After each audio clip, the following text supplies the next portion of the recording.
உண்மையிலே ரொம்ப மகிழ்ச்சியா இருக்கு. ஏன்னா இந்த நிகழ்வு வந்து நான் மூன்று நிகழ்வுகள், நலமோட 3ஆம் ஆண்டு தொடக்கம், டைரியோட 25வது ஷோ, அப்புறம் புத்தக வெளியீடு.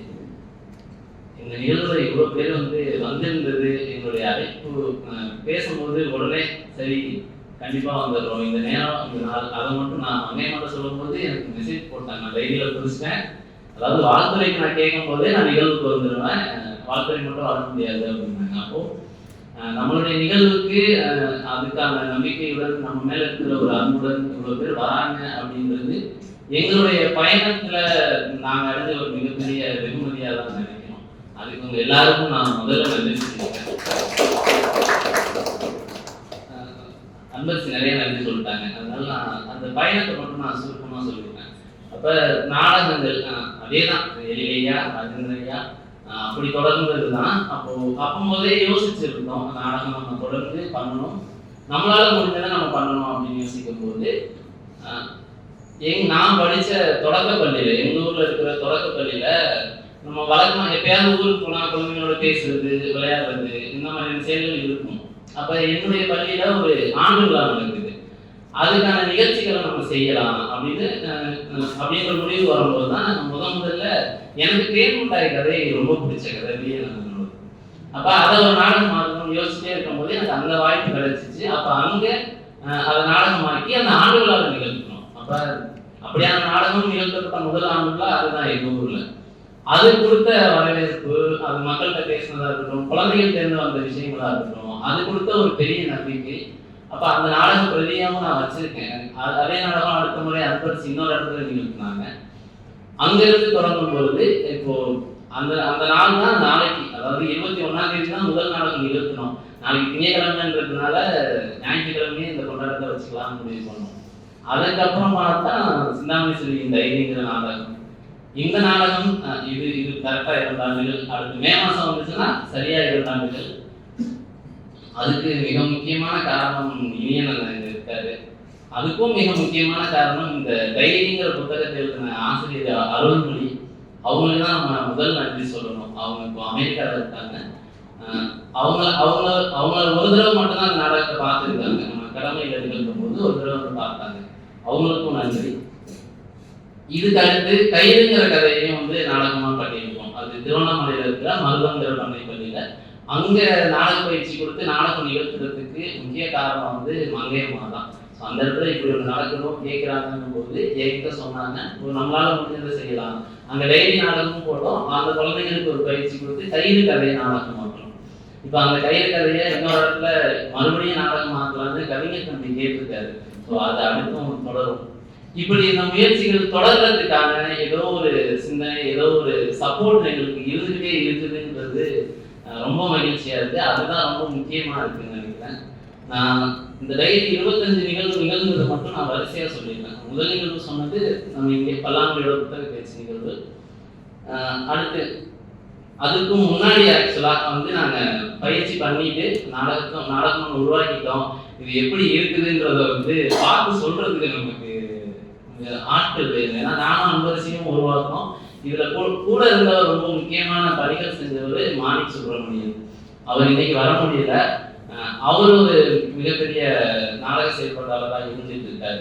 இப்போ நாங்கள் 3 பேரும் சேர்ந்து உருவாக்குனோம்னா எங்களுக்கு பார்த்து இது இது இது இது எப்படி இருக்கு, இது சரியானதா இருக்கு, இது கருத்தியல் ரீதியாகவும் அது எடுத்து செல்ற விதமும் சரியா இருக்கு, இதை நீங்க நம்பிக்கையோட எடுத்துட்டு போகலாம் அப்படின்னு சொல்றதுக்கு எங்களுக்கு ஆட்கள் வேணுங்கும் போது நாங்கள் அணுகினது மங்கையம்மா அரசப்பா முன்னாடி போய் நிகழ்த்தி காட்டோம், பெரியங்கராஜன் சார் முன்னாடி நிகழ்த்தி காட்டோம்.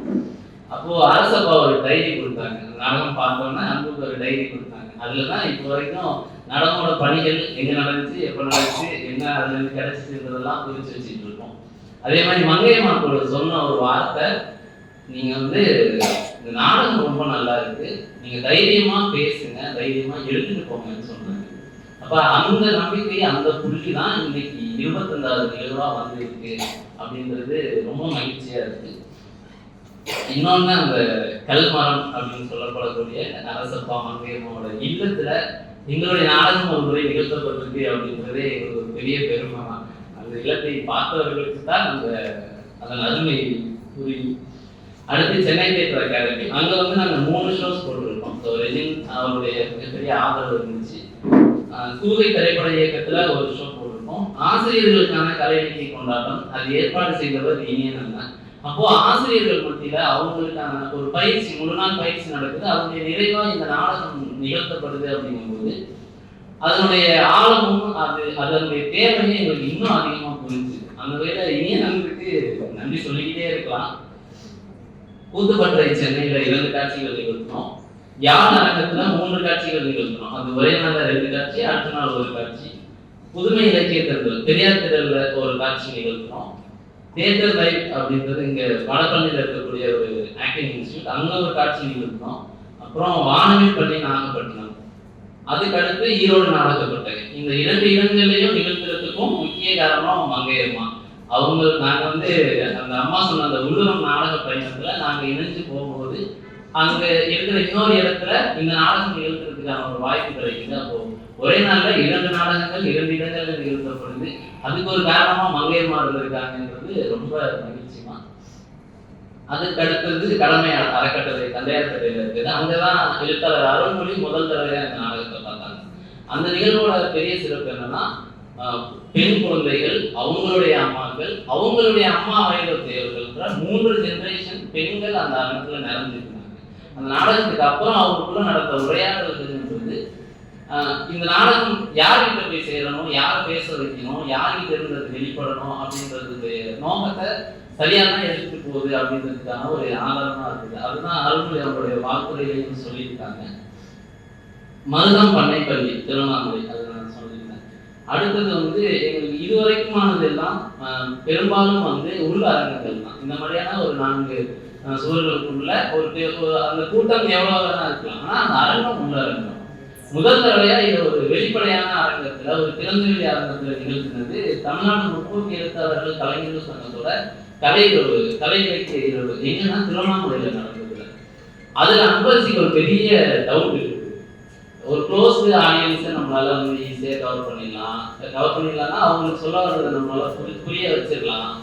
ஒரு திறந்த வெளியில பல போக்குவரத்து இருக்கும், இப்படியான மேடையில இந்த நாடகத்தை வந்து நிகழ்த்த முடியுமா அப்படின்றது ஒரு பெரிய சந்தேகம் வந்தது. ஆனா இந்த நாடகத்தோட கருவும் இந்த நாடகம் நமக்கு இத்தனை ஷோஸ்ல கொடுத்துருக்கிற நம்பிக்கையும் அதை சாத்தியப்படுத்துங்கிற ஒரு எண்ணம் இருந்ததுனால அங்க அப்போ எங்களுக்கு வயர்லெஸ் மைக் கிடைக்கல. ஏன்னா அது இருந்துச்சுன்னா ஒரு பெரிய சப்போர்ட்டா இருக்குன்னு நினைச்சோம். அப்ப இருந்த மைக்கை வச்சு அதை அப்படி அரேஞ்ச் பண்ணி ஒரு ஷோ போடுறோம். ஆனா அங்க கிடைச்ச ஒரு பெரிய நம்பிக்கை, அன்பரசிக்கே அது ரொம்ப வியப்பா இருந்தது. ஒண்ணு, இதுக்கப்புறம் திறந்தவெளி மேடைகள் நமக்கானதுதான் அப்படின்றத சொன்ன ஒரு இடமா அது இருந்தது. அந்த நாடகத்தை பார்த்துட்டு அதுக்கப்புறம் பட்டுக்கோட்டையில நடந்த தாமரை காசா கலை இலக்கிய இதே நாடகத்தை கூப்பிட்டாங்க. அப்ப அங்கேயும் நம்ம நிகழ்த்தணும். அதுக்கு அடுத்துதான் மேட்டுப்பாளையம் புத்தக திருவிழா. அந்த மேட்டுப்பாளையம் புத்தக திருவிழா ஒருங்கிணைத்த டாக்டர் மகேஸ்வரன் டாக்டருக்கு நம்ம நன்றி சொல்லணும். அங்க நடக்கிற இந்த கதை எங்கிருந்து வந்ததோ அதே இடத்துல இது நாடகமாக நிகழ்த்தப்படுதுங்கிறது ஒரு மிக முக்கியமான விஷயமா நான் பார்க்கிறேன். அங்க இருக்கிற நிகழ்த்தப்பட்ட எல்லா இடத்துலையும் பார்த்து யாரோ 2 பேர் எங்களுடைய கல்லூரியிலையும் நிகழ்த்தணும், எங்களுடைய பள்ளியிலையும் நிகழ்த்தணும்னு சொல்லி கேட்கிறாங்கன்னா சரியான ஒரு விஷயத்துல நம்ம போய்கிட்டு இருக்கோன்றதை எங்களுக்கு புரியறதுக்கான வாய்ப்பு வருது. அடுத்தது இடம் வந்து திருச்சி புத்தக திருவிழா. திருச்சி புத்தக திருவிழாவில்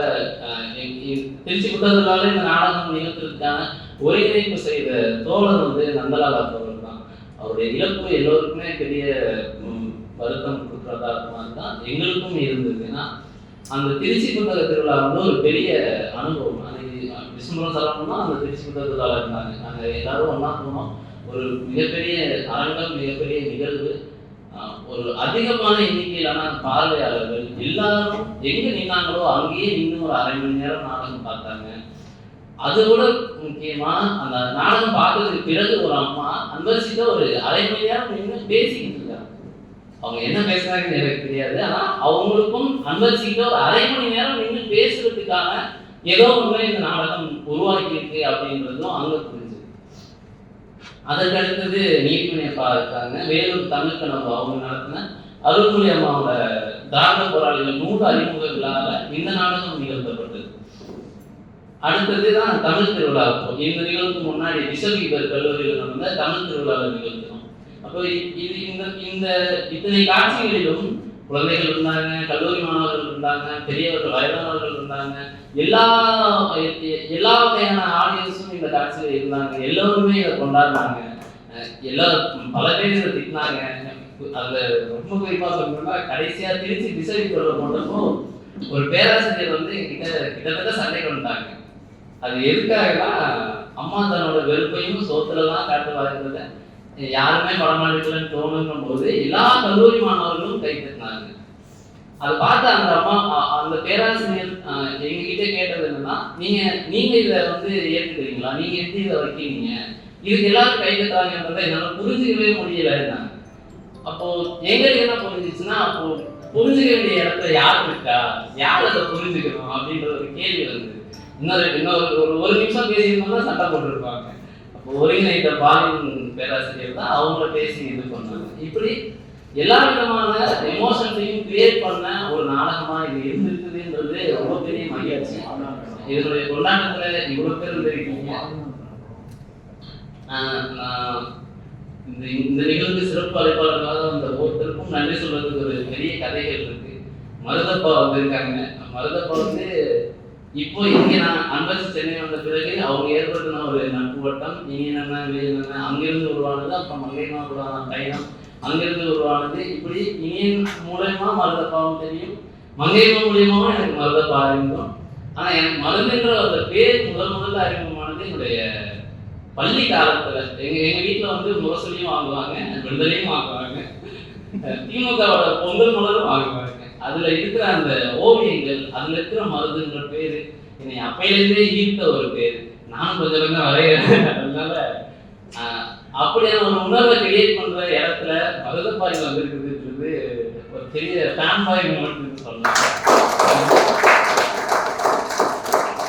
அதுக்கப்புறம் அரசப்பாவும் சரி, மங்கையம்மாவும் சரி, அன்பு நாடக சென்னைக்கு வந்ததுக்கு பிறகுதான் எனக்கு இவ்வளவு பெரிய நட்பு வட்டம் கிடைச்சிச்சு. அது உண்மை.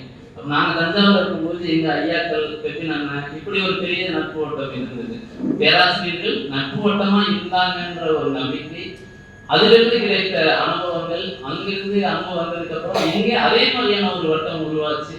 இது ரெண்டத்தை இணைக்கிற ஒரு நிகழ்வா நாங்கள் இந்த நிகழ்வை மாற்றி காட்டணும்னு யோசிச்சோம். எங்களுடைய சாட்டிஸ்ஃபேக்ஷனுக்காக.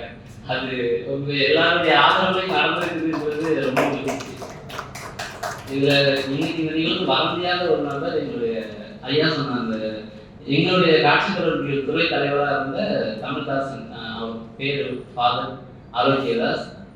அவர் இங்க இருந்திருந்தாருன்னா எங்களுடைய எல்லா பழக்கத்துக்குமான புள்ளியா இருந்தவரையும் இங்க இருக்காரு அப்படின்ற ஒரு பெரிய நம்பிக்கை இருந்திருக்கும். இருந்தாலும் பரவாயில்ல, வந்திருக்க எல்லாத்துக்கும் நான் நன்றி சொல்லிக்கிறேன். நன்றி.